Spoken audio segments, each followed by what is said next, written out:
Salut la grande famille, c'est encore moi aussi Bejo. Si tu es nouveau, tu es nouvelle sur ma vidéo, faut t'abonner sur ma chaîne YouTube, ma page Facebook, Instagram.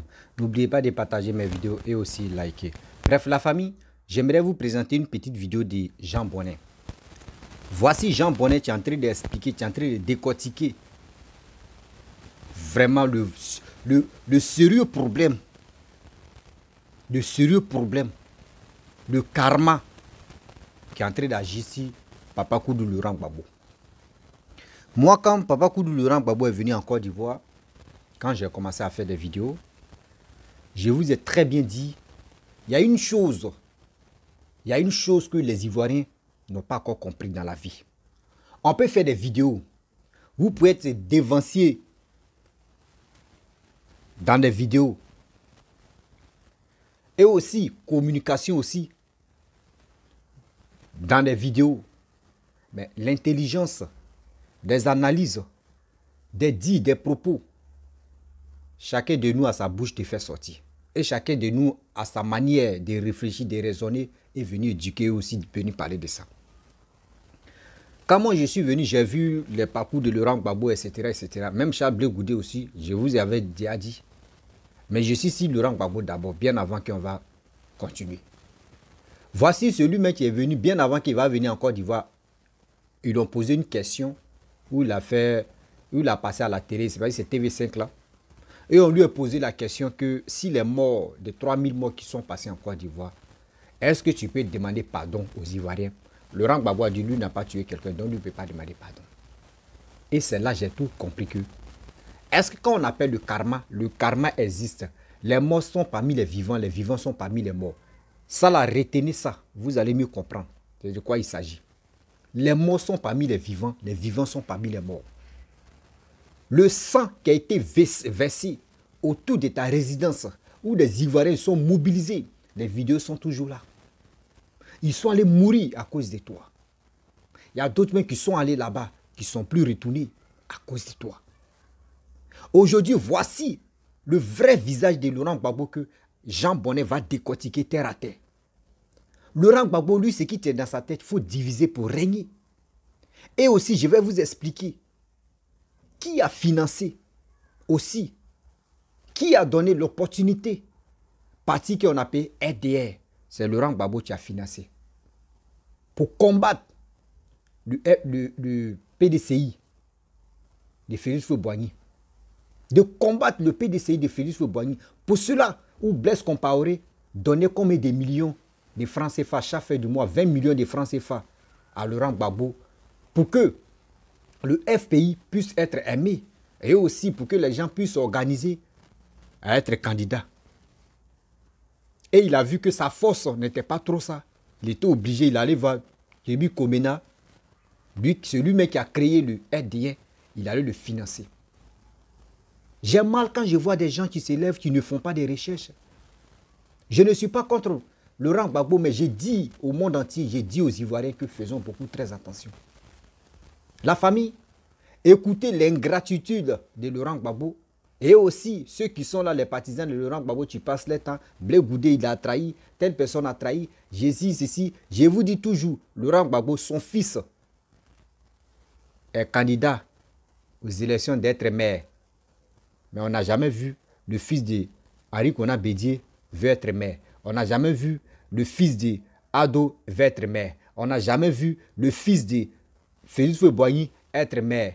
Il y a des choses que nous, les Ivoiriens, on doit réfléchir aussi pour trouver terrain d'entente. La famille, écoutez bien Jean Bonnet et moi aussi, je vais rentrer dans le but du sujet. Regardez la vidéo jusqu'à la fin. N'oubliez pas de laisser vos commentaires et aussi, je vous dis à très bientôt. Je vais décortiquer. On est là. Le 3 mai, je suis allé voir Afi N'Guessan, 3 mai 2021, pour lui dire, président, tu es encore dans cette affaire-là?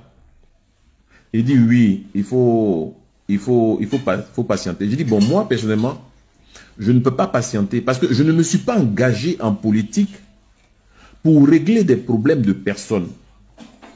Gbagbo aime les problèmes de personnes. Il ne règle pas des problèmes de personnes, mais il aime les problèmes de personnes. Lorsque vous étiez au pouvoir, Boga Doudou et Lida Kouassi ne se parlaient pas.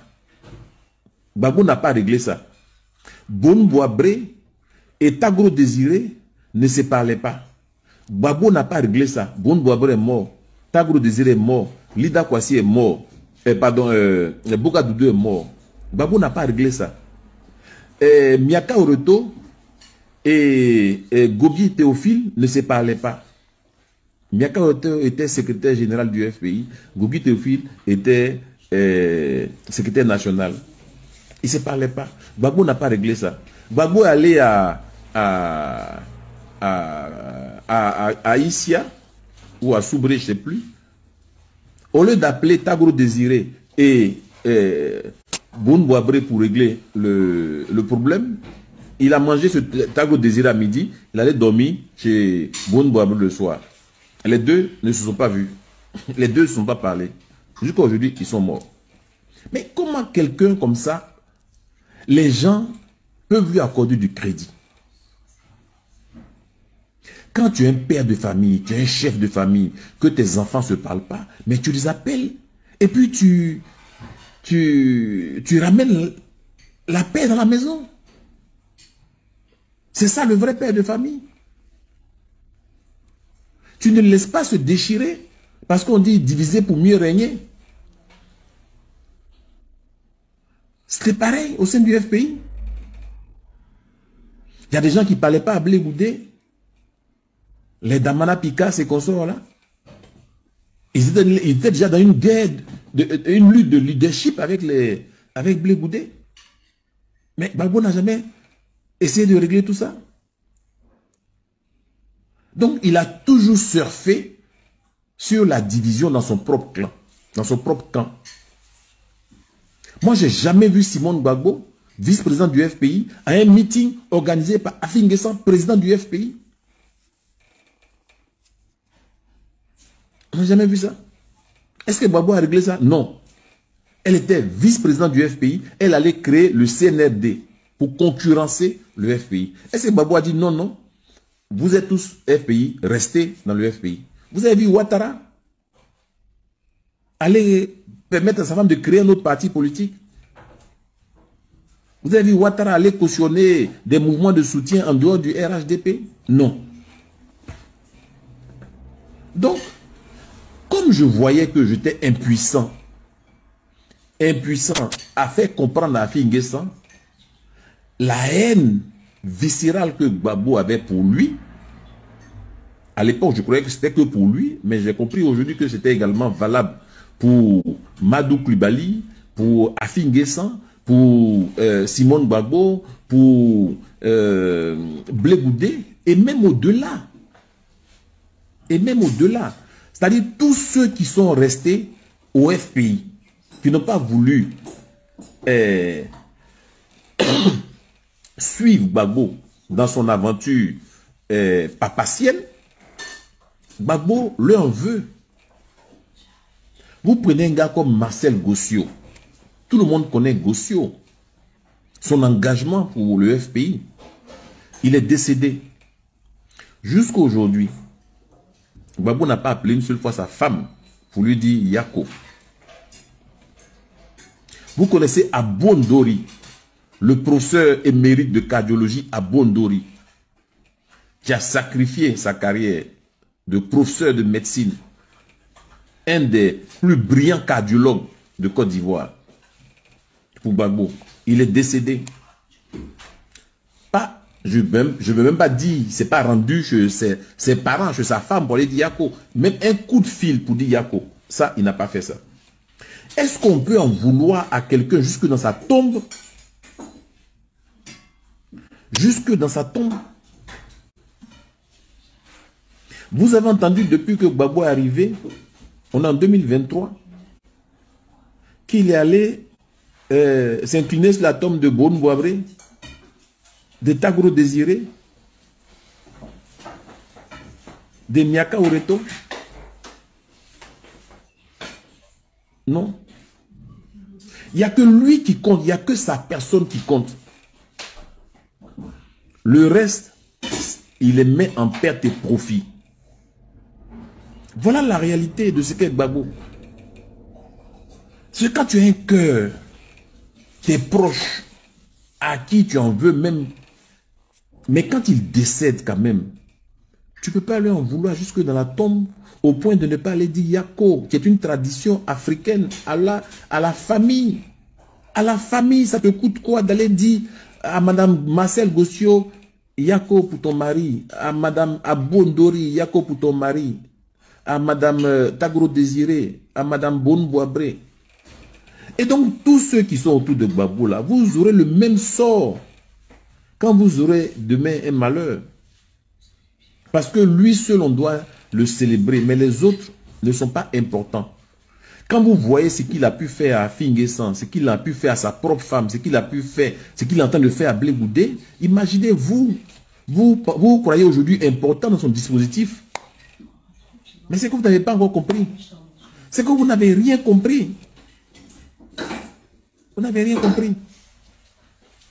Mais vous l'apprendrez à vos dépens.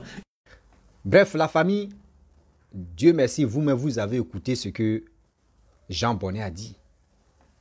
Soyons vraiment humains. Soyons sérieux. Soyons intelligents. Voici la Côte d'Ivoire qui est notre pays. Mais pourquoi? Il y a des Ivoiriens ignorants. Il y a des Ivoiriens médiocres. Il y a des Ivoiriens qui ne veulent pas l'évolution de la Côte d'Ivoire. Je le dis haut et fort. Aujourd'hui, je vois des cyberactivistes. Je vois des gens qui viennent s'exprimer sur les réseaux sociaux, qui donnent leur point de vue. Mais on apprend que oui, ils ont lancé mandat d'arrêt contre eux. On les a traduits à la justice. On les a fait ceci, on les a fait cela. Mais si vous empêchez des gens, les individus viennent s'exprimer pour interpeller les frères, cette jeunesse, je dis faites beaucoup très attention. Vous lancez vraiment des convocations contre eux. Mais quand tu lances ces convocations contre la personne qui vient dire des vérités, qui vient parler à ses frères, c'est que vraiment, si toi tu as lancé une convocation contre lui, c'est que toi-même, franchement, le message qu'il a passé, ça t'a touché. Il était dans sa vérité. Pour fermer la vérité, là, c'est pour cela que tu l'as convoqué. Là, c'est clair. Bref, la famille, je continue ma vidéo. Vous avez écouté. Quand je vous disais à chaque fois, même dans mes vidéos, ceux qui me suivent, eux me peuvent témoigner en commentaire. Je vous dis le sang versé en Côte d'Ivoire. On n'a pas dit oui, Laurent Gbagbo est coupable, Alassane est coupable, comment dirais-je, Soro Guillaume est coupable, etc., etc. Je ne suis pas là pour vraiment dire à telle personne, c'est lui là qui est à la base. Mais il y a des choses, il y a des gens qui n'ont pas encore compris une chose. En 1900 et quelques, partez faire des recherches et vous allez mieux comprendre.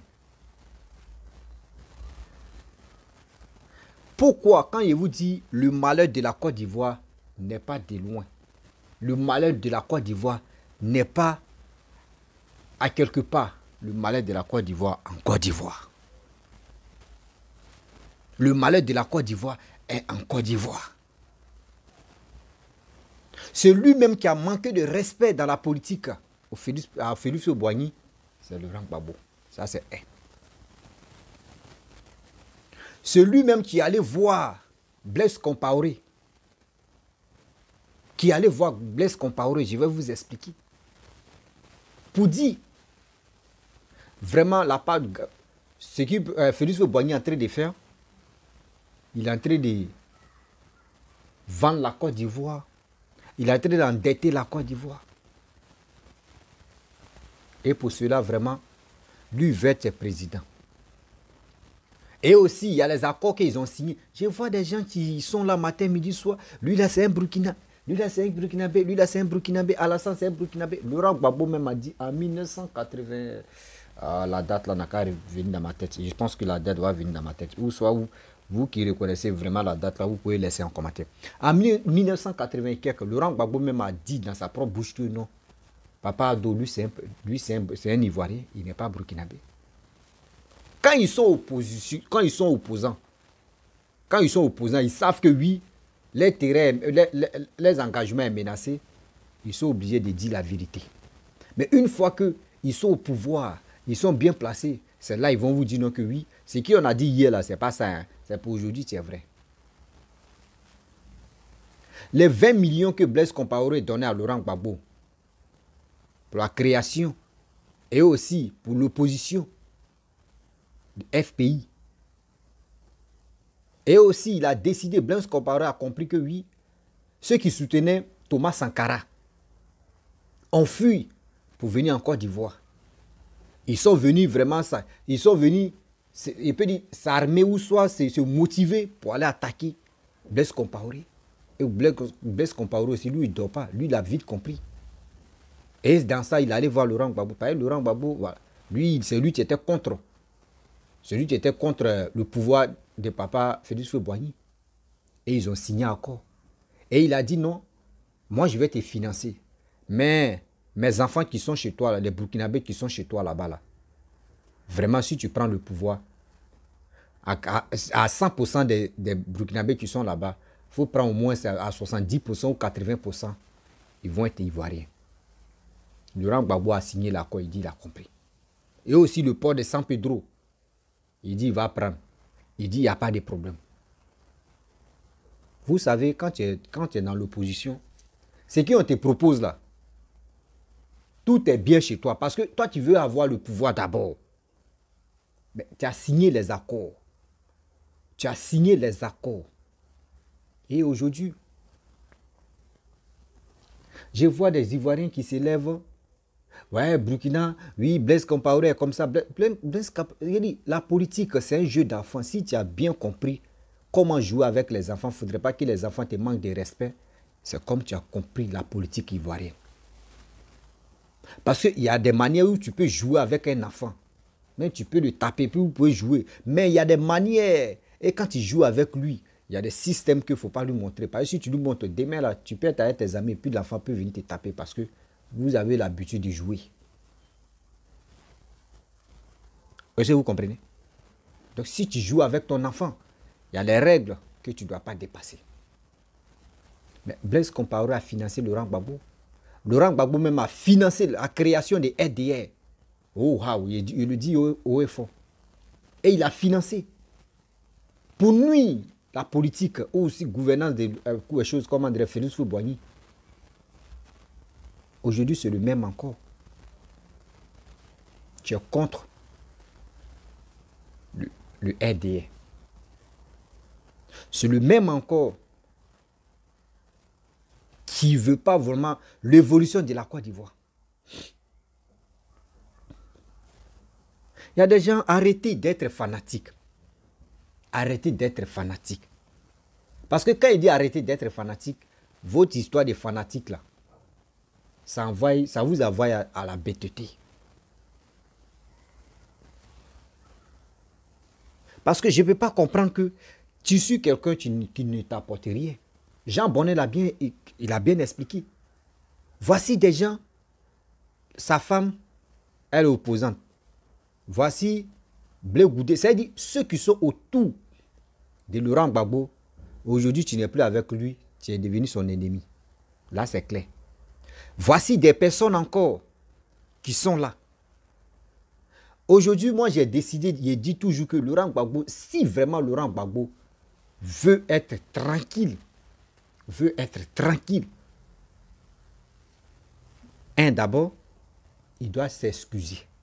Il doit demander pardon aux Ivoiriens. Il doit demander pardon au sang versé. Vous allez voir. Vous allez voir. Mais aujourd'hui, regardez. Les gars veulent accumuler encore le sang versé. Mais ça ne peut pas marcher. Ça ne peut pas marcher. Tu attends ici, on dit le fils de Laurent Gbagbo est candidat de l'autre côté à Yopougon. Tu attends de l'autre côté, on dit non, telle personne est là-bas. Sa femme est opposante là-bas. Sa femme qui est la première dame que nous on connaît. Qu'ils sont mariés légalement. Mais pourquoi nous les Ivoiriens, on ne peut pas s'élever pour dire attendez. La politique ivoirienne même là, elle nous apporte quoi? Si tous les opposants ivoiriens, eux nous apportent quoi? Comme projet. Ils n'ont pas de projet. Laurent Gbagbo, tu dis à chaque fois, en 2010, c'est en 2010, c'est en 2010, ils m'ont enlevé pour m'envoyer en prison. Lui, il parle de prison, à chaque fois, il parle de prison. Mais est-ce que Laurent Gbagbo a une fois parlé? Il dit ceux qui sont morts, ces gars qui sont morts là, est-ce que Laurent Gbagbo allait dire il y a quoi à leur famille? Mais Blé Goudé l'a fait. L'arrivée de Charles Blé Goudé en Côte d'Ivoire, premier jour, quand il a mis ses pieds, il allait faire 1 minute de silence. Les vidéos sont là. Les vidéos même sont récentes. Il a fait 1 minute de silence pour dire ceux qui sont morts dans la guerre et ceux qui sont morts quand je n'étais pas là. Il a fait 1 minute de silence. Blé Goudé encore, il s'est levé encore pour aller. Ces gars sûrs qui sont morts dans la guerre, il allait dans les familles là-bas pour dire Yako, pour dire Yako, pour dire Yako, pour dire Yako. Si vraiment Gbagbo Laurent, ceux qui sont autour de Laurent Gbagbo, voyaient tout ça là, eux voient, mais eux font semblant de ne pas voir. Si eux, ils avaient le courage de dire, ah franchement, même si Laurent Gbagbo ne se déplace pas, mais son fils Charles Blé Goudé, il se déplace pour aller dans ce que au moins là. Charles Blé Goudé pourrait dire, j'ai été envoyé, mais moi-même aussi, je dis aussi ce que je pense. Et demander pardon. Ah, on vous demande pardon. On dit ceci, on vous demande pardon. Mais aujourd'hui, vous êtes là pour dire non, que Charles Blé Goudé est vos sorciers. Charles Blé Goudé, c'est lui qui est à la base de vos malheurs. Mais si lui il sort, il s'en fait ses conférences, il s'en fait ses meetings, il est obligé d'employer lui-même pour dire non, que c'est moi, je suis venu demander pardon. Quand je vous dis les morts sont parmi les vivants, ceux que Jean Bonnet a cités là, vous pensez que leur famille nous écoute, les proches nous écoutent, les villages nous écoutent. Vous pensez qu'ils vont digérer ça comme ça, regardez? Et dans ça là, ils vont mettre la tête. Ils vont mettre la tête pour dire, oh, vous voyez, ceux qui sont morts là, vous savez qui est à la base de ça? Non, c'est Ado. Ado. D'autres même sont là, eux-mêmes ils réfléchissent. Non, c'est Ado. Ils vont dire, c'est Ado, tu as tué telle personne. C'est Ado, tu as tué Boga Toudou. C'est Ado, tu as fait ceci. C'est Ado, tu as fait cela. Mais si c'est vraiment, d'abord vous réfléchissez, d'abord vous passez le message comme cela là. Mais qui était à côté de Boga Doudou? Qui était de tant? Qui était de ceci? Qui était de cela? Mais quand même, tes amis clés, si les gars meurent et tu quittes en prison, toi tu n'es pas mort. Mais va dire Yako. Va dire Yako à sa famille et voici la tombe de la personne. Tu dis franchement frère ou ma soeur, Yako, pardon. On ne savait pas que ça allait arriver là. Tu es mort. Mais que vraiment ton âme même vient me protéger. Que ton sang est versé là, vient me protéger. Et la lutte commence. Mais tu ne fais pas ça. Mais quand c'est comme cela, ceux qui sont morts aujourd'hui, même dans les tombes, les gars même regrettent pourquoi on a suivi ce monsieur.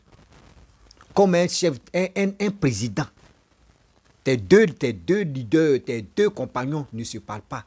Il peut dire plus, parce que ce que Jean Bonnet a cité là, les gars vaut 10, ou les gars vaut 8. Les gars ne se parlent pas. Ivoirien, vous avez attendu? Est-ce que vous avez attendu, vous avez vu ce que Jean Bonnet a dit? Ça veut dire Laurent Gbagbo, quand lui était président. Au FPI, il n'y avait pas attente là-bas. Au FPI, ils étaient au pouvoir, mais au FPI, il n'y avait pas attente. C'est ceux-là comme cela que vous voulez qu'on leur donne encore le pouvoir.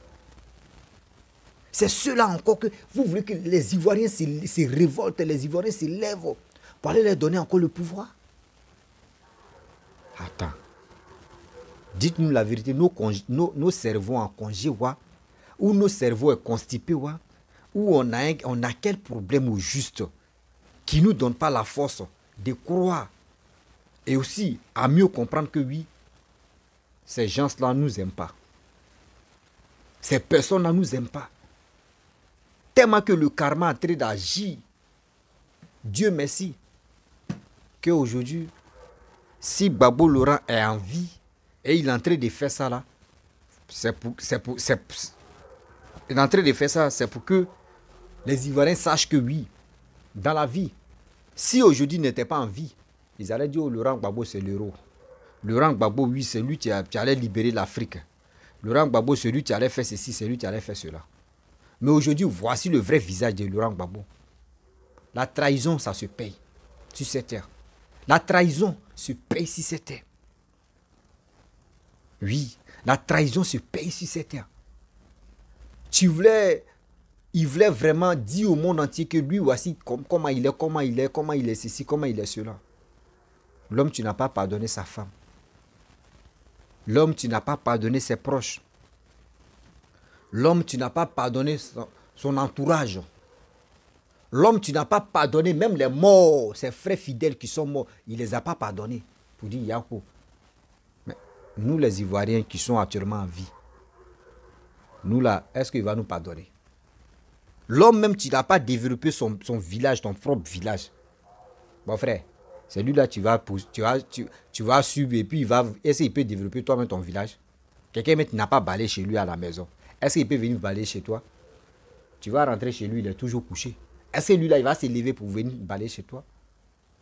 Soyons sérieux. Soyons sérieux. Réfléchissons un peu pour notre pays. Jean Bonnet l'a bien dit. L'a bien si dit. Ça veut dire, Laurent, aujourd'hui comme cela, là, dites-nous la vérité. C'est qui Laurent Gbagbo et c'est qui Jean Bonnet a dit là. Vous allez voir, 2 jours là, les vidéomans des PPAC, ils vont commencer à se masturber maintenant si Jean Bonnet. Mais il a dit la vérité. Parce que Jean Bonnet a travaillé aussi dans le gouvernement des choses, comment dirais-je, du FPI. Et aussi, son élément clé, qui est Afin Guessan, aussi, il était premier ministre de Laurent Gbagbo. Donc, si Jean Bonnet vient nous dire comme cela des propos là, on doit être vraiment humain de comprendre. On doit être vraiment humain de comprendre. La famille, j'aime pas faire les longues vidéos maintenant. Je vais m'arrêter là. Sinon, si il dit je vais commencer à parler, on ne va pas quitter ici. Quand la vidéo est longue, ça ne donne pas le courage aussi de regarder, visionner rapidement. Il faut faire, voilà, court-métrage et puis on va quitter ici. Et Seigneur, on peut faire ça à Dama. Vous êtes là en train d'envoyer des convocations à telle personne. Donc, vous voyez, vous qui êtes là, non, hein, Alassane est en train d'emprisonner des gens. Il est en train de faire ceci, il est en train de faire cela. Dama, vous passez votre temps à insulter, à dire de n'importe quoi si papa a dos là. Tant de Laurent Gbagbo là. Est-ce que qui a le courage même de venir s'exprimer comme ça, dire des propos comme ça? Non. Je ne suis pas contre Laurent Gbagbo, je le dis toujours. Je ne suis pas contre Laurent Gbagbo. Laurent Gbagbo reste toujours mon ancien président. Laurent Gbagbo reste encore mon pépé. Laurent Gbagbo reste encore un leader politicien ivoirien. Et aussi, vraiment, on vous demande pardon, Ivoiriens. Moi, je vous demande pardon d'aller s'enrôler pour nous-mêmes, nos propres sécurités. Pour nous-mêmes, nos propres choix. Faut pas, tu vas rester à la maison, tu t'es pas enrôlé, puis tu as dit, ah, moi, je m'en fous, hein. S'il veut, il n'a qu'à passer, s'il veut, il n'a qu'à faire ceci. S'il veut, là, s'il savait, n'a pas de queue. Il est temps que nous-mêmes, on prend nos décisions, on prend nos destins en main. La famille, vraiment, j'aimerais m'arrêter là. Si tu es nouveau, tu es nouvelle sur ma vidéo, faut t'abonner sur ma chaîne YouTube, ma page Facebook, Instagram. N'oubliez pas de partager mes vidéos et je vous dis à très bientôt. Ciao. Le sang versé, quand tu ne demandes pas pardon, le karma va te prendre. C'est comme ça, ça y est. Voilà. Donc, je vous dis, souvent le coupeur de tête, le vrai coupeur de tête, quand il a arrêté, il ne veut pas que quelqu'un s'arrête derrière lui. C'est lui-même qui a machette ou couteau à main, il n'aime pas ça. Parce qu'il sait que lui-même, c'est un coupeur de tête, il est en danger. On a après.